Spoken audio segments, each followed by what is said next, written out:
October 11th. Let's dive into it. Tell us what's happening. So what's happening is first responders are getting called to theme parks because iOS has detected a car crash.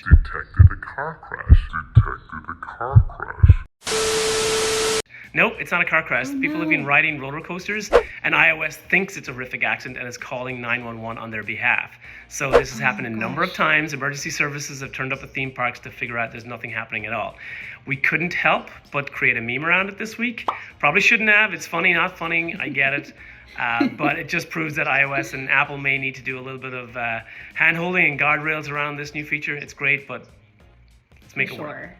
Yes. Folks, don't ride roller coasters with your iPhones. Come on, protect those things. That's a lesson. All right, Paul, what's going on with Elon? Okay, the Twitter deal is back on again. We've gone back and forward with this. I am tired talking about it. I'm sure you're tired listening to it. It looks like we're at the final stages, and financing is the final step.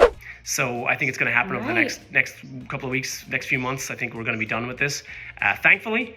And in the meantime, Twitter have been evolving their own platform, which is cool. They're still moving, they're still shaking. They have just released for the entire Twitter user base the edit feature, which has been requested by almost everyone, not me. I can't stand the edit button. I don't want these tweets changed at all, ever. Hot take. Whoa. It's true. It's true. You can't really say something, get a bunch of retweets, and then change it. Okay, fair enough. Anyway. Spelling errors? No? Okay. There is a history.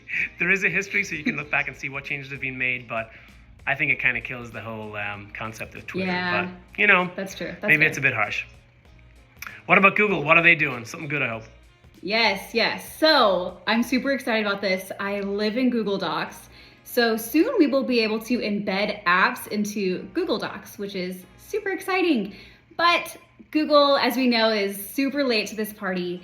We at 3Advance use and love Notion. There's Coda, several apps that already do this and do it really well. But this will be super nice to have within Google Workspace, and I'm really excited to see how powerful this becomes and if Google can win back some of their users that they lost to these low-code website builders. Not doing it, Kate. So. I'm on Notion and I'm here to stay. I love Notion.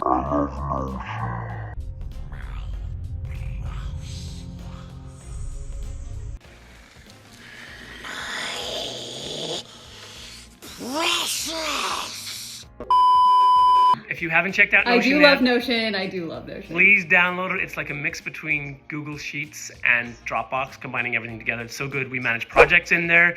We use it as a knowledge base.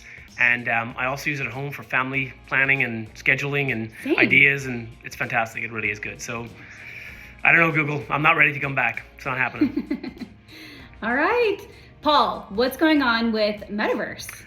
Right, Meta Connect event just happened. So we saw the huge live conference from Apple a few weeks ago. Well, now Meta are doing the same thing in a hugely overproduced Mark Zuckerberg fest.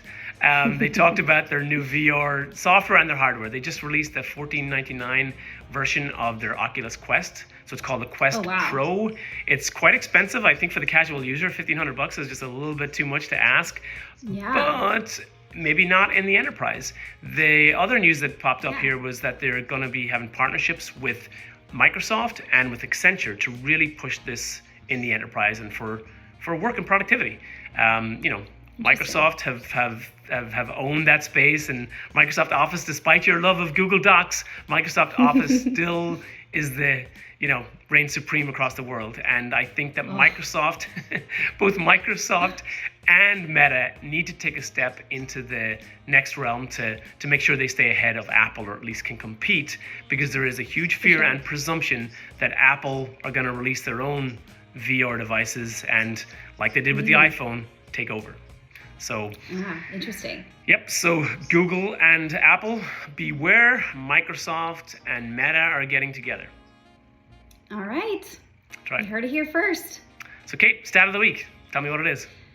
Yes, so speaking of the Metaverse game Decentraland, they have a valuation of $1.3 billion, and they've reportedly had 38 active users in a 24-hour period last week.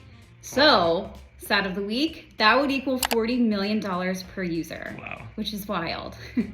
However, there's a caveat, right? There's a caveat. Right, Paul. Yeah, this is not exactly the full story.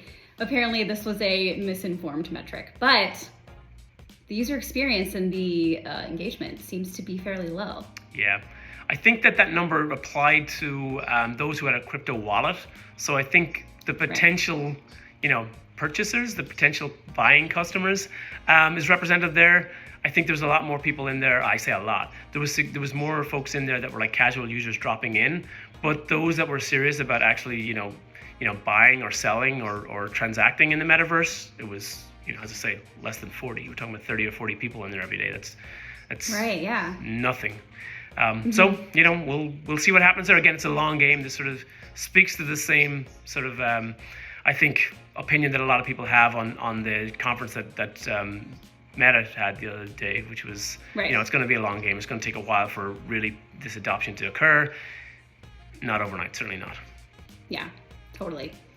Well, Paul, tell us what's happening with Binance. Binance is the largest centralized gateway to decentralized currencies. So it's the largest crypto exchange in the world. But last week, there was a huge hack. Initially reported at like $600 million. It was revised down to $100 million, which is still a lot of money. But it was interesting to see how it was contained. Binance CEO and their team were very transparent.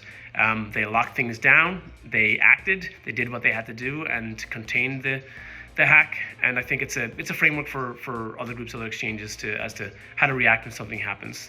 There's still a huge threat out there, but how you deal with it in the public eye will determine how you thrive in the future. So they did a good job of handling it, but can't turn a blind eye to what happened. It was another major breach. Yeah. Oh, that's such a bummer. That's it. All right, Paul, that's it for what's happening. I will catch you next week. See ya.